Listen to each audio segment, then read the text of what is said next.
Aggiornamento di calciomercato Inter, secondo episodio di giornata perché dopo aver parlato della difesa, novità importanti sul difensore trovate in un contenuto a parte, dobbiamo parlare qui anche della situazione relativa all'attaccante perché qualcosa là davanti sta succedendo. C'è un fermento particolare che va interpretato. Più di qualche giornalista, più di qualche quotidiano proprio in queste ore è tornato a parlare di Dybala. Pare che un intermediario lo avrebbe offerto nuovamente all'Inter proprio in queste ore. Io continuo a pensare che sia francamente impraticabile la pista Dybala per l'Inter, ma c'è da dire che più di qualcuno ne sta parlando. Il giocatore stesso ha una forte voglia di rimanere a giocare la Champions League, per cui potrebbe anche dire di no eventualmente all'Arabia Saudita, ma penso che a brevissimo, proprio in queste ore, sapremo la risposta di Dybala all'Arabia Saudita e vedremo se ci saranno ancora margini per l'Inter oppure no. Io lo trovo difficile, mentre attenzione a Federico Chiesa, perché più di qualcuno in questo caso si sta sbilanciando molto su Federico Chiesa. La Juventus lo ha fatto fuori, è fuori dai piani della Juve, non si allena con la squadra, non verrà reintegrato nei prossimi giorni. Cercheranno in ogni modo di piazzarlo subito fuori in questo mercato perché un anno di Chiesa alla Juventus costa sui 25 milioni ed allora è meglio venderlo subito anche a costo di fare una minusvalenza perché comunque si risparmia molto. E allora c'è chi parla di un Inter che può andare all'assalto proprio in questi ultimissimi giorni di mercato. L'Inter qualcosa fa capire che qualcosa vuole provare a fare in attacco lì alla fine senza promettere nulla. Beppe Bergomi ha fatto capire qualcosina secondo me e occhio pure a degli indizi tattici da non sottovalutare. Voglio portarvi oggi delle soluzioni tattiche. Detto che ci sono degli incastri da trovare, si stanno sviluppando delle situazioni in uscita ed è tutta una situazione molto molto calda. Ne parliamo in questo nuovo episodio completamente dedicato all'attacco. Ben ritrovati amiche e amici passione interisti. Mi piace subito, iscrizione al canale se non lo avete ancora fatto, mi raccomando, continuate a far crescere il nostro canale e in descrizione il link per il Fanta Passione Inter, completamente gratis, tante sorprese per i migliori fantallenatori, vi aspetto nel Fanta Passione Inter. Parliamo dell'attacco fino ad arrivare a Federico Chiesa. Venerdì abbiamo commentato insieme le parole di Simone Inzaghi in conferenza stampa. Aveva fatto questo discorso sulle 5 punte, sui 5 attaccanti. Non torno a ripetere quello che ho detto, trovate il mio approfondimento sul canale. A qualche ora di distanza, più di 48 ore dopo, ci sono degli sviluppi e io continuo a ribadire che Correa per me rimane fuori dai piani e cercheranno di piazzarlo. Quindi quel discorso di Inzaghi ha ribadito più volte in questo momento si riferiva anche a questo, almeno secondo me. Non a caso sono arrivate le parole di Gilardino, allenatore del Genoa, che sono dichiarazioni da tenere d'occhio perché gli è stato chiesto di Arnautovic e di Correa in tema mercato, ha detto che sono entrambi degli attaccanti forti, hanno delle caratteristiche importanti, però sono molto contento che il Genoa abbia preso Pinamonti, quindi una prima punta sostanzialmente, e per caratteristiche Correa è simile a Gudmundsson. Mette lì questa dichiarazione perché il Genoa sta ancora cercando un vice Gudmundsson, era trapelato un gradimento da parte di Giardino per Correa ed è un indizio abbastanza chiaro nel momento in cui il Genoa ha provato a prendere il giocatore del Wolverhampton e non c'è riuscito. È stato proposto anche Joao Pedro, ex Cagliari, che gioca sempre in quel ruolo lì, ma appunto Correa sembra che piaccia e piaccia molto. Il nodo qui è l'ingaggio del giocatore che dovrebbe accettare di andare al Genoa e di abbassarsi anche l'ingaggio che al momento è di circa 3 milioni e mezzo per questa stagione.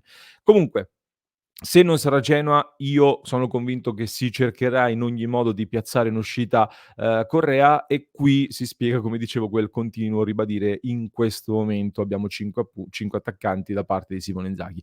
E questo conferma, secondo me, che anche con la partenza di Correa non è scontato che venga presa subito una quinta punta. Non è automatico che fuori Correa arrivi subito un altro attaccante, perché intanto per un assalto finale ad un attaccante devono partire anche gli altri, cioè Salcedo e poi Satriano stesso. Su Satriano attenzione perché dopo il no al Brest, il Brest continua a pensare di poter riaprire la trattativa, ma è spuntato il Marsiglia che voi direte: "Ma hanno 100 attaccanti". Ecco, si è fatto male, Moumbagna nella prima partita di campionato, partita in cui era assente Carboni per un acciacco, e quindi il Marsiglia ha avuto questo infortunio grave, per cui potrebbe tornare sul mercato e potrebbe pensare proprio a Satriano. In Francia ne stanno parlando molto in queste ore.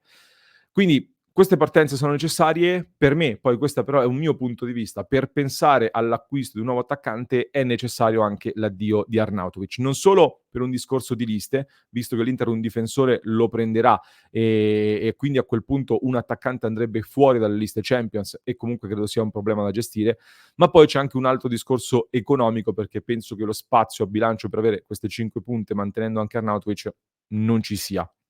Su Arnautovic al momento è tutto freddo, quindi questo è uno dei principali ostacoli alle aspirazioni, diciamo, di mercato dell'Inter e immagino anche dei tifosi, però chissà, nelle prossime ore è un mercato in grandissimo fermento, lo stiamo vedendo, sta succedendo un po' di tutto, l'Atalanta, il Napoli, la Juventus, eccetera, eccetera. Quindi per me l'Inter continua a sperare in qualche offerta per fare spazio. A quel punto, se riesce a fare spazio, se tutti gli incastri dovessero andare al loro posto, ribadisco, Dybala personalmente ci credo poco, così come vedo molto difficile anche Chiesa. Però ci sono delle notizie, delle voci da tenere d'occhio. Impossibile credo come quinto attaccante, molto difficile come quarto. Perché se puoi prenderlo a parametro zero tra un anno, si può anche dire: perché spendere tanti soldi oggi per andarlo ad acquistare subito?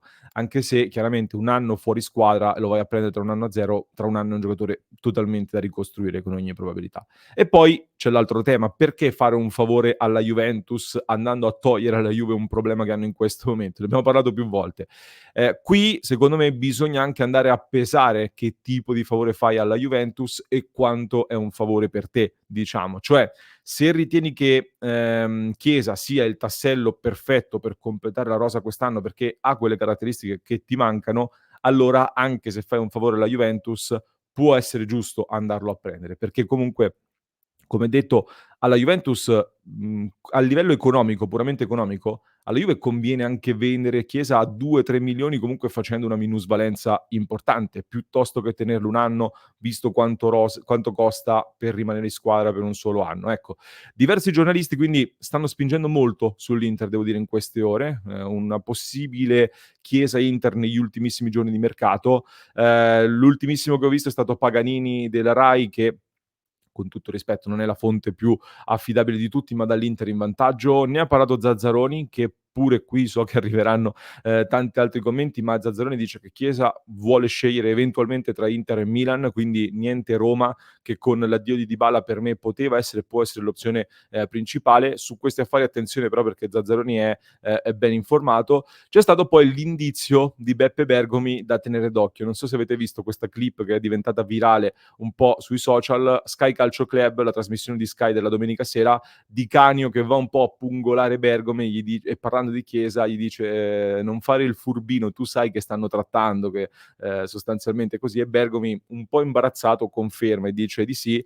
A me ha dato molto l'impressione che Bergomi avesse detto qualcosa Di Canio dietro le quinte su Chiesa e poi Di Canio gliele ha riproposte in live, in diretta, e Bergomi si è trovato un po' all'angolo. Quindi qualcosa anche lì ha tradito. Evidentemente qualcosa c'è tra Chiesa e l'Inter. Evidentemente qualcosa sta succedendo, da capire se è possibile, praticabile negli ultimissimi giorni di mercato, ma servono quegli incastri, oppure se l'anno prossimo a parametro zero. Nel frattempo è anche giusto chiedersi: ma è lecito, è giusto comunque che l'Inter vada a fare eventualmente questo investimento su Chiesa? È il giocatore giusto su cui puntare in questo momento? C'è un'incognita fisica che si porta dietro, assolutamente, però il discorso che io facevo per Dybala secondo me vale anche per Chiesa, perché il grande problema di Dybala secondo me è stato che la Roma ha fatto completamente affidamento su di lui come quello che doveva salvare tutto, e in quel contesto lì è un giocatore che ti dà poca affidabilità e le assenze pesano tanto. Ma per me Chiesa, se arriva come quarta punta, comunque se parte dietro e hai l'idea di impiegarlo nelle rotazioni per spaccare le partite, quindi non fai tutto l'affidamento del caso su di lui, ecco, in questo contesto, eventuali problemi fisici pesano meno, ma in generale viene meno sollecitato e quindi può essere diverso. Certo che per una quarta punta, se ti viene a costare 6 milioni di euro all'anno, sono cifre molto rilevanti. C'è da dire che il Corriere della Sera scrive in queste ore che è stato fissato un tetto per i nuovi acquisti da 5 milioni di euro, quindi potrebbe eventualmente anche accettare una cifra del genere, visto che però la Juventus chiedeva cifre molto più alte. Sarebbe da vedere. Però ecco, è un giocatore che tu vai a prendere ora con l'idea di puntarci anche per il prossimo futuro, perché comunque è un classe 97, deve entrare in questo momento nel picco della sua carriera e se lo rilanci bene è comunque il giocatore offensivo più importante della nazionale italiana, quindi non da sottovalutare eventualmente, anche se oggi partirebbe dietro. Io ho dei dubbi su come può essere integrato tatticamente nell'Inter di oggi, e sottolineo l'Inter di oggi, perché non lo vedo nei due attaccanti in questo momento. L'unica soluzione mi sembra quella di vederlo come quinto a destra al posto di Dumfries, ma utilizzato non alla Dumfries, non alla Darmian, ma un po' con quella idea che Inzaghi aveva detto di avere in mente per utilizzare Carboni quando ne aveva parlato a luglio, cioè con dei compiti molto offensivi. Altrimenti c'è una soluzione nuova e a tratti anche un po' estrema, cioè contro il Genoa abbiamo visto a gara in corso anche la soluzione del tridente, Taremi, Thuram e Lautaro, e Inzaghi ha detto anche che la riproverà. Ecco, non so quanto lo abbia detto in maniera molto convinta, soprattutto un tridente così, all'inizio di una partita lo trovo, molto difficile. Era un tridente in cui comunque Lautaro Martinez veniva un po' a fare da raccordo alla Sanchez, un po' più, dietro le punte. Sarà una soluzione probabilmente utilizzabile anche a gara in corso, se ci sarà da recuperare e in alcune situazioni, particolari, soprattutto magari con un Lautaro più in condizione che può aiutarti di più a supportare il centrocampo, mentre a Genova siamo andati in difficoltà proprio per reggere quel peso offensivo e non ce la facevamo. Ecco però, se dovesse arrivare Chiesa, attenzione perché per me Chiesa è un'ala, per questo dicevo che è difficile da collocare nell'Inter di oggi. Un'ala destra, secondo me, come ruolo ideale, confrontandomi anche con tanti amici juventini che seguono sempre la Juventus, e a quel punto il tridente può diventare un'opzione molto intrigante da tenere d'occhio, perché con Chiesa a destra, poi sia Thuram che Taremi in carriera hanno fatto gli esterni offensivi. Io penso che quest'anno, l'ho detto più volte, Thuram si stia specializzando sempre più da centravanti, quindi eventualmente potrebbe essere Taremi ad andare a fare l'esterno a sinistra dall'altra parte. Ecco, Chiesa, Taremi, un centravanti tra Thuram e Lautaro sarebbe una soluzione molto pesante, ma anche molto intrigante, per mettere Chiesa nelle migliori condizioni possibili e anche per cambiare degli scenari a gara in corso. Un giocatore con degli strappi così come Chiesa comunque in questo momento nell'Inter non c'è e quindi anche questo è da valutare. Ovvio che un tridente così porta anche delle complicazioni secondo me, sia in termini di equilibrio, sia in termini tattici. Oggi uno dei punti di forza di questa Inter è anche la sovrapposizione degli esterni, il lavoro che fanno gli esterni ad allargare la difesa avversaria. Il primo gol di Thuram contro il Genoa arriva così, proprio con Darmian che si alza a destra, un buon movimento di Bissek e Barella che viene a rimorchio a fare, l'assist. Con un tridente così, con gli esterni che devono andare ad allargare, chiaramente gli esterni più bassi di centrocampo sono un pochino bloccati. Mentre per quanto riguarda il discorso dell'equilibrio, lo puoi trovare magari in una maniera un po' differente, perché con Chiesa che è alto a destra potresti utilizzare un Barella che già oggi fa molto l'equilibratore, che si allarga un po' di più a destra e già lo sta facendo, poi Çalhanoğlu, Mkhitaryan e Di Marco completano il reparto. È una soluzione che devo dire comunque intriga, però ditemi voi, magari non siete d'accordo, ma a me pensarci come soluzione intriga anche, perché, è verissimo, è fondamentale pensare ai conti, è necessario anzi pensare ai conti, per cui secondo me quest'anno avresti la possibilità di andare a prendere un giocatore giovane che magari ti costa meno e che puoi valorizzare con calma e sarebbe una scelta molto sensata. Però se guardo al lato tecnico, anche più da tifoso, io non sono un grande fan di Federico Chiesa, ho sempre paura anche di andare a prendere dei giocatori che sono stati fatti fuori dalla Juve perché non sai mai che cosa c'è dietro, ma se l'obiettivo è davvero quello di alzare l'asticella nell'immediato anche in Europa, ecco, se Chiesa sta bene, quel potenziale lì te lo porta, anche in termini di soluzioni alternative da poter utilizzare. E credo che, gli interisti abbiamo imparato, ecco, sulla nostra pelle a Madrid, per esempio, quanto possa essere utile avere delle soluzioni alternative differenti, soprattutto a certi livelli. Fatemi sapere che ne pensate voi, anche dei miei ragionamenti, delle mie analisi, con tutti i ragionamenti che stiamo facendo.